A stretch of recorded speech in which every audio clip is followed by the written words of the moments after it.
Qutubli kovalent bog'lanish. Qutubli kovalent bog'lanishda so'zga e'tibor bering.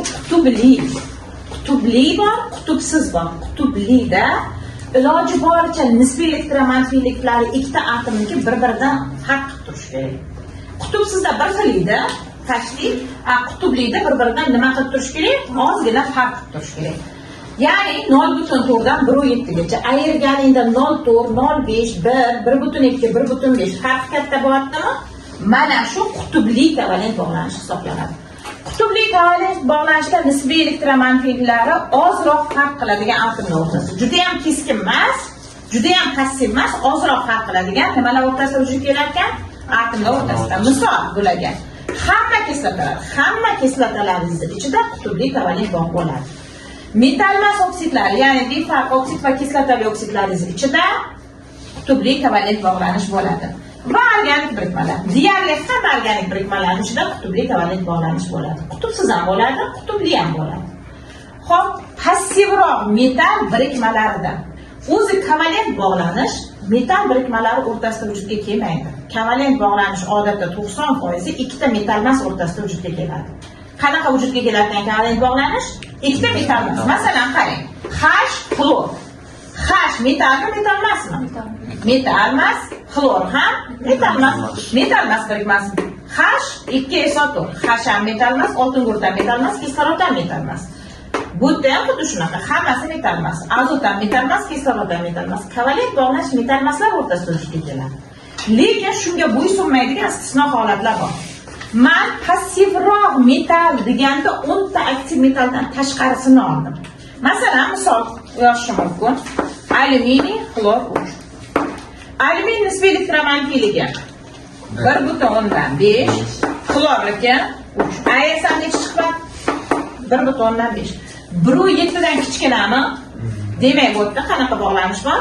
Qutubli kovalent bog'lanish. Xo'p, nechta qutubli kovalent bog'lanish borsa, struktura chizasan. Mana bitta 1.5 dan 3 ayirganim, har bir uchun alohida ayirganman. Alyuminiy 1.5, mana bu xlor 3. Ayirsam mana bu ham necha chiqdi farqi? Buni ham farqi 1.5.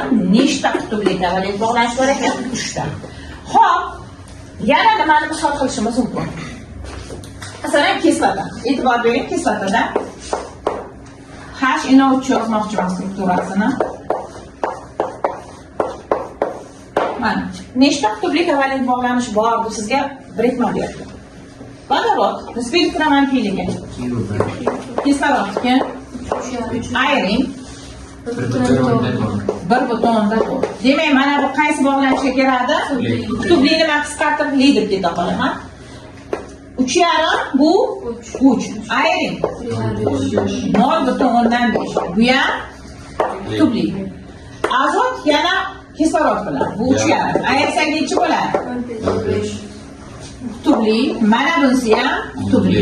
Bu ham xuddi shunaqa qutubli, bu ham qutubli. Nechta qutubli kovalent bor? 6. Demak, kislotalarda hamma bog' qaysi bog' bo'ladi? Qutubli kovalent bog'. Hali qutubsizda ikkita istisno kislotani tushuntirdim, undan tashqarisi ham bor.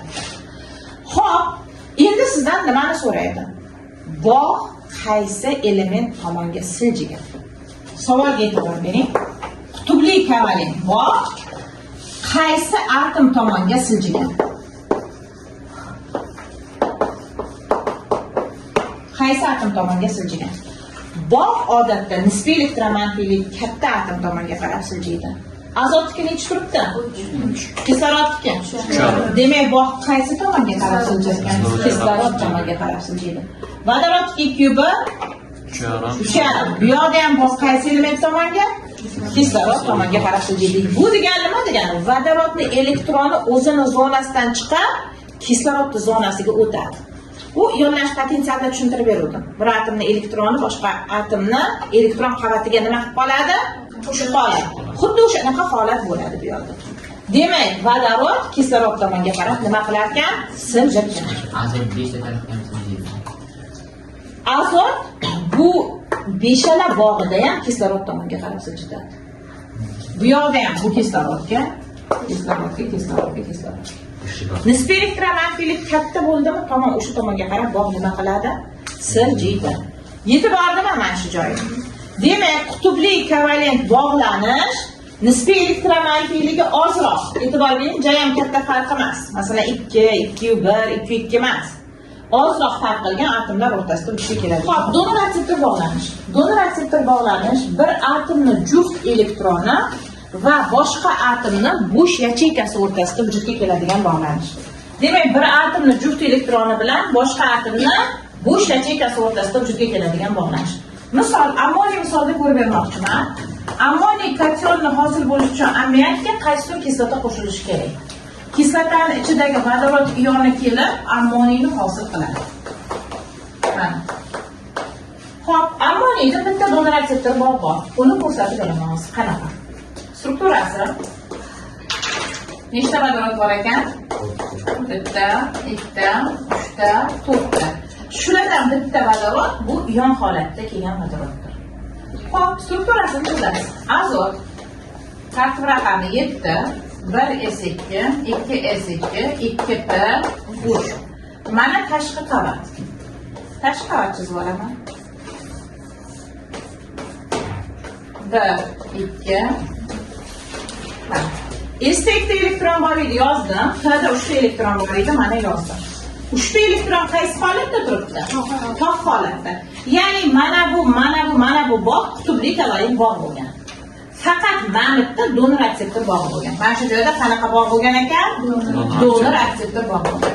Xo'p, qanaqa farqiga borasiz qutbli bilan donor akseptor bog'i? Qutbli kovalent bog'lanish odatda tog' elektronlarning juftlashidan hosil bo'laveradi. Xo'p, vodorod tashqi qavatida bir S1mi? Bitta bo'sh yacheykasi bor, ichida bitta elektron bor. Mana bu joyda qaysi bog' hosil bo'ldi? Qutbli kovalent bog'. Ikkinchi vodorodimiz ham xuddi shunaqa. Mana shu zonada qaysi bog' hosil bo'ldi? Qutbli kovalent bog'. Uchinchisi ham xuddi shunaqa. Mana bu zonada qaysi bog' hosil bo'ldi? Qutbli kovalent bog'. Demak, mana bu uchtasi qaysi bog' ekan? Qutbli. Boya ammiyatda o'zi hosil qilib ko'rdingiz. Endi mana bunga qarang. Vodorod plus 1 kationi keldi. Vodorodning tashqi qavatida o'zi 1s1 bor edi. Vodorod plus 1 degan nima degani? Bitta elektronni berib yubordi. Berib yuborgandan elektron qoladimi? 1s nima bo'lib qoldi? 0. Qanaqa yacheyka qoldi? Bo'sh yacheyka. Bo'sh yacheyka bilan juft elektron o'rtasida mana shu zonada donor akseptor bog' hosil bo'ladi. Donor akseptor bog'da bir atomning juft elektroni boshqa atomning bo'sh yacheykasi o'rtasida vujudga kelgan bog' aytiladi. Tushunarli? Mana shu zonada donor akseptor bog' hosil bo'ladi. Donor akseptor bog'da elektron berish olish yo'q. Hech qachon vodorod azotga elektron bermaydi. Negaki vodorodda nisbiy elektromanfiyligi 2,1. Azotda nisbiy elektromanfiyligi 3. Odatda katta nisbiy elektromanfiylik kichigidan elektron olish kerak. Bunda o'zi elektronni o'zi yo'q. Majburlikdan bu juft elektroni bilan buni bo'sh yacheykasi o'rtasida shunchaki bog'lar nima qilardi? Hosil qiladi mana. Lekin mana bitta bog' hosil bo'lganligi uchun biz chiziqcha qilib yozamiz va bu valentlikka ta'sir qiladi. Nimaga ta'sir qiladi? Valentlikka. Demak, ammoniyda valentligi azotga necha hisoblanadi? 4. Vodorodga 1. Bu valentlikka nima qildi? Ta'sir qildi. Ammo oksidlanish darajasiga ta'sir qilmaydi. Nechta elektrondan olganligida? 3 ta. Nechta atomdan elektron 3 tadan olgan? Mana bu berilmagan, chunki yo'q unda boshqa elektron. Demak, -3 azotda. Demak, sizdan so'raydi, ammoniyda azotda valentligi necha? Necha ekan? Azot oksidlanish darajasi -3. Endi men donor akseptor bog'lanishi guruhlar bo'yicha tushuntirganman. 4-guruh. 4-guruhda is gazida uglerodning valentligi 3 bo'ladi. O'zi is gazining ikkinchi nomi uglerod, necha oksida? 2 oksida. Uglerod 2 oksida. Nomida 2 so'zi qolib ketaveradi, lekin valentligini siz necha deysiz? 3 deysiz. Sabab buni bitta bog'i donor akseptor bog'lanish. Mana. Donordan akseptorga qarab strechni chizib qo'yamiz, donor akseptor bog'lanish, donorni ko'rsatish uchun. Oksidlanish darajasiga nima qilmaydi donor akseptor bog'lanish? Ta'sir qilmaydi. +2, -2. Beshinchi guruhda eng ko'p donor akseptor bog'lanish bor iroda. Bular azot oksidlar, azot peroksidi, azot peroksidining strukturasiga e'tibor bering. O'quvchi azot peroksidining strukturasini odatdagidek deb o'ylab, mana bunaqa yozib qo'yishi mumkin. Bu xato struktura. Azot peroksidining strukturasi mana. Azot bir oksidini qutbsizga kiritasiz. Mana bu joyda qaysi bog' bor ekan? Qutbsiz. Nechta qutbsiz? 3 ta. Mana buni bittasi donor akseptor. Bittasi qanaqa bog'? Mix bog'lanish. Ham qutbsiz, ham qutbli, ham donor akseptor. Azot 3 oksidiga e'tibor bering.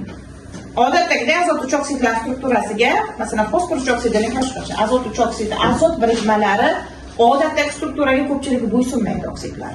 Mana struktura. Mana qaysi bog' paydo bo'ldi? Siz. Mana bu o'rtada, mana bu bog'ni ko'pincha kitobda mana bunday qilib yozib olishadi, shuni donor akseptor deyishadi. Qolganlari qutbli. Mana. Azot 3 oksidi, tagidan azot 4 oksidini yozdim. Azot 4 oksidi emas bu, azot 4 oksidini demiri. Azot 4 oksidi NO2 bo'ladi. Dimer bo'lgandan keyin uni nechtasini olasiz? Ikkitasi. Azotdan nechta? Kisloroddan 4 ta. Mana azot 4 oksidini nimasi? Demiri. Uni mana bu joyida donor akseptor bog' hosil bo'ladi. Bitta. Qarang. Azot 5 oksidi. Azot 5 oksidi deb o'qiymiz, lekin azot hech qaysi birikmasida 5 emas. Necha valentli? Mana. Mana anta qo'li sanaganingizda 1, 2, 3, 4, 5 ta chiqishi mumkin, lekin mana buni birlashtirib donor akseptor bog' deysiz. Qanaqa bog' bu? Donor akseptor. Mana yozgan bunisi donor akseptor bog'. Mana. Nitrat kislota va uning tuzlari. Nitrat kislota va uning tuzlari. Ichida NO3 bo'lgan любой birikma, любой tuzni olasiz. Masalan, kaliy nitrat bo'lishi mumkin. Nitrat kislotani qoldig'i bormi? Qanaqa bog' bo'ladi unga? Donor akseptor bog' bo'ladi. Keyingisi ammonik kationi bo'lgan moddalar. Ammonik kationi o'zi yoki ammonik kationi qaysi birikmadan keladigan bo'lsa, donor akseptor bog' bor deb olasiz. Keyingisi 6-guruh. E'tibor bering, donor akseptor bog'lanish 4-guruhda bor ekan, 5ta bor ekan, 6ta bor ekan. Boshqa guruhlardan qidirib o'tirmaydi. 6-guruhda azon va gidroksonik kation. Azon va nimada bor ekan? Gidroksonik kation. 4-inchisi hamma kompleks birikmachida bo'ladi donor akseptor bog'. Kompleks birikmalarida mix bog'lanish bo'ladi, hozir tushuntirib beraman qanaqaligini. Demak, kompleks birikmachida donor akseptor bog', kristallik gidratlar orasida ham donor akseptor bog'lanish bo'ladi. Kristallik gidratligini qatdan qatriga borasiz. Nechtadir suv bo'ladi-da. Nisfi 5 ta suv bu nima ekan? Nisfi parosi. Yoki natriy karbonat ko'paygan 10 ta suv bu kristal soda. Nima ekan bu? Kristal soda. Mana. Nechtadir suv borligidan bilaveringki, bularda ham donor akseptor bog'lanish bo'ladi. Savol bormi? Azonda 3 ta kislorod mana bu tarzda bog'lanadi. Ayrim kitobda mana bunaqa yozilgan, lekin kislorod 4 valentli bo'lmaydi. Maksimal 3 valentli bo'ladi. Necha valentli? Shuning uchun men mana bu donor akseptor bog'lanishni bitta qilib mana bunday qilib olaman. Mana shu joyda qanaqa bog'lanish bor ekan? Donor akseptor bog'lanishi mana bitta. Mana bu bog'lar qutbsiz. Mana shu zonada. Endi donor akseptor bog'lanishni sizda testda qaysi birikmada bor, qaysi birikmada yo'q deb so'ragan uchun sizga tayyor mana shablon. Nima qilib olish kerak buni? Yodlab olish kerak. Endi sizdan men so'rashim mumkin, tushuntirib ber. Qani, donor akseptor tushuntirib ber desam, sen albatta elektron konfiguratsiyalarini yozib, shu tarzda menga tushuntirib berishing kerak. Ammo test markazi biron joyda sizga tushuntirib ber so'zini ishlatmagan. Shuning uchun siz mana buni nima qilib olishingiz kerak? Yodlab olishingiz shart. Tushunarlimi?